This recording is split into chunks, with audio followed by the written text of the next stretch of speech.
Welcome to Dantu mind mastery. ఈరోజు మనం discuss చేసే point well parenting. Well parenting అంటే ఏంటి, అసలు పేరెంటింగ్ అంటే ఏంటి, పిల్లల్ని చిన్నప్పటి నుంచి ఏ విధంగా పెంచాలి అన్నదాన్నే వెల్ పేరెంటింగ్ అని చెప్పొచ్చు. అంటే మన పిల్లల్ని పుట్టిన దగ్గర నుంచి కూడా మనం ఏ విధంగా పెంచుతున్నాం, వాళ్ళ పట్ల ఎంత బాధ్యతాయుతంగా ఉంటున్నాం, ఎంత బాధ్యతగా మనం వాళ్ళని పెంచుతున్నాం అనే దాని గురించి మనం చెప్పుకోవచ్చు. అది ఎలా అంటే, పిల్లల్ని మనం ఉద్యోగాలు చేసుకునే ఈ బిజీయెస్ట్ లైఫ్లో మన పిల్లల్ని వాచ్మెన్లకి, పని మనుషులకి, వేరే వాళ్ళకి, ఆయాలకి అప్పగించి పిల్లల్ని మనం సాయంకాలం వరకు కూడా వాళ్ళకి కనిపించకుండా పిల్లల్ని వదిలేస్తున్నాం. అలా వదిలేయకుండా పిల్లల్ని కొంచెం జాగ్రత్త వహించి మంచి వాళ్ళకి, అంటే మన ఫ్యామిలీలో ఉన్న వాళ్ళు ఎవరికైనా కొంచెం అప్పగించి వాళ్ళని చక్కగా చూసుకోవాలి. అంటే ఇప్పుడు నేను ఒక 5 పాయింట్స్ వెల్ పేరెంట్ గురించి చెప్పదలుచుకున్నాను. అదేంటంటే, ఉపదేశం కంటే ఆదర్శం మిన్న. మనం నీతులు చెప్పడం కాదు, పిల్లలకి చిన్నప్పటి నుంచి కూడా నీతులు అనేవి చెప్పడం కాదు, మనం ఆచరించి చూపించాలి.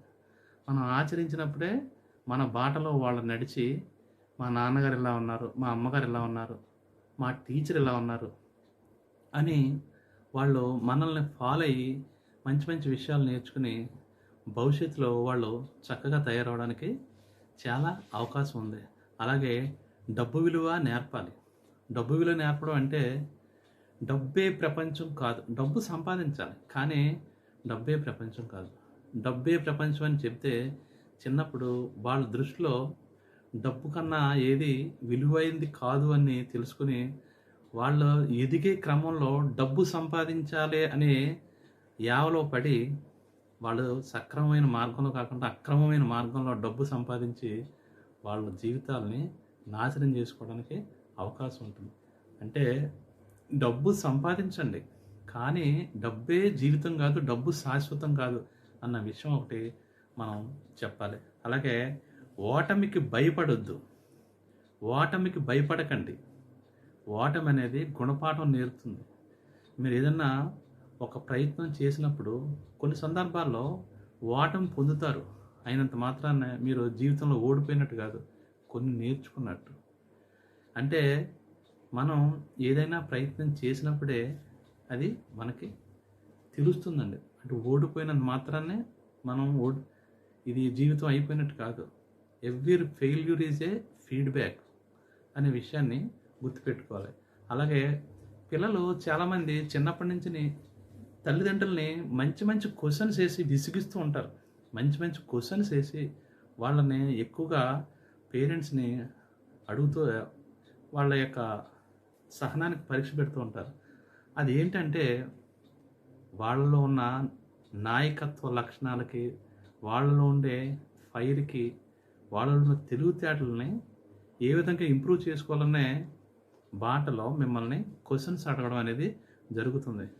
అలాగే ప్రేమ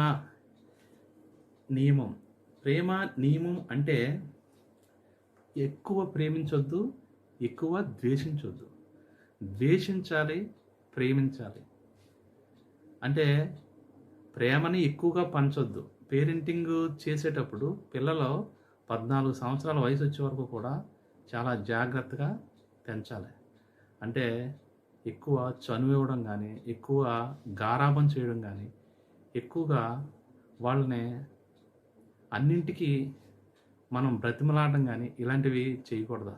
అలాగే ఎక్కువగా కూడా ద్వేషించకూడదు. ఎక్కువగా ద్వేషిస్తే ఆ చిన్నారి మనసులకు, ఆ చిన్నతనంలో వాళ్ళు ఎలా తయారవుతారంటే అప్పట్లో ఏర్పరచుకున్న ద్వేషాన్ని జీవితాంతం కంటిన్యూ చేస్తూ ఉంటారు. అలాగా వాళ్ళకి ఆ అవకాశం ఇవ్వకూడదండి. ప్రతి పేరెంట్ కూడా పిల్లల పట్ల మంచి జాగ్రత్త తీసుకుంటే కనుక వాళ్ళ జీవితంలో ఒక ఉన్నతమైన వ్యక్తిగా, ఒక ఉన్నతమైన వ్యక్తిత్వాన్ని సంపాదించుకునే జీవితంలో మంచి ఎదుగుదలకు అవకాశం ఉంటుందండి. థ్యాంక్ యూ అండి.